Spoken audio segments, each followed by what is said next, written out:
We walked into a freaking shitstorm here! On our way.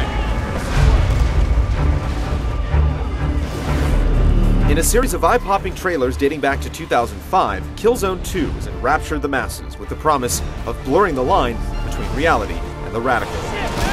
Years have passed with a slow trickle of gameplay videos, closing in on those target renders offered up nearly a half a decade ago.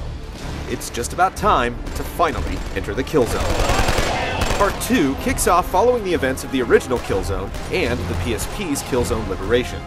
You take the role of Sergeant Thomas Sevchenko, Sev to his compatriots, a member of the ISA, Interplanetary Strategic Alliance, taking the fight to Helgen, home of the Helghast insurgency. It's easy to tell friend from foe. The bad guys have beady little red glowing eyes filled with malice.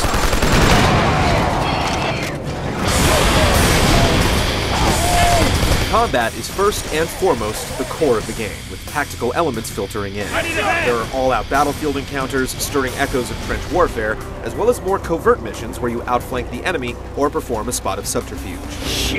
More often than not, you'll just be fighting for survival, either solo or with a small platoon against overwhelming odds. This is the Helghast's planet, and they have tons of reinforcements. But don't count your squaddies out. They'll land some kills and can perish themselves, but if you're quick, you can revive them. Good to go! A lot of modern shooter conventions make the rounds. You can only hold one primary and one secondary weapon. Health regenerates, and there are plentiful checkpoints. What's new is a cover system mapped to the duck button. This allows Sev to attach to cover, and then with the analog stick, peek over to the side to squeeze off some shots. Going in guns blazing may make for a great 30-second action movie, but it will get you killed. A few well-placed shots are enough to drop you. A small inventory screen rounds out the controls, allowing you to switch between grenades and knives for close combat. The preview build has a small but substantial armory with a few submachine guns, rifles, and rocket launchers. The sniper rifle incorporates 6-axis control, allowing you to finesse your aim with small tilts, but go too far and your shot will be foiled. 6-axis also shows up once in a while for turning valves and setting bombs, while an occasional barrier can require you to shoot out a control box. It's nothing too cerebral, but minute breaks from the constant onslaught of war are appreciated. The Helghast features shock troops of all sorts, including deadly armored juggernauts that have to be shot in the back to be taken out. Their R&D didn't skimp on niceties, with tons of tanks and mounted guns ready to mow you down.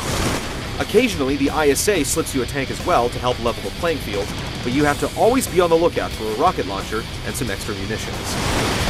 Also, keep a keen eye out for special targets to destroy, which will likely tie into trophies or unlockables. Apart from the campaign is an extensive multiplayer mode, allowing you to side up with the ISA or Helghast and trade some lead.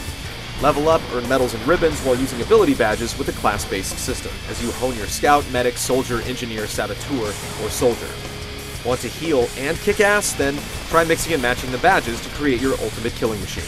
With clan support and dynamic multiplayer objectives that can change mid-round, Killzone 2's multiplayer has a lot to offer: 8 maps, 64 player bouts, and 5 main game types. Killzone 2 is finally set to try and live up to all those years of hype. What we've played so far has been a relentless pattern of duck and burst as we scan each dirty, dilapidated environment for burning red eyes. The multiplayer looks to have all the bells and whistles, minus a co-op feature, but we haven't spent any significant time with it. Find out if hours spent in the Killzone are a good use of your time in our full review in the coming weeks.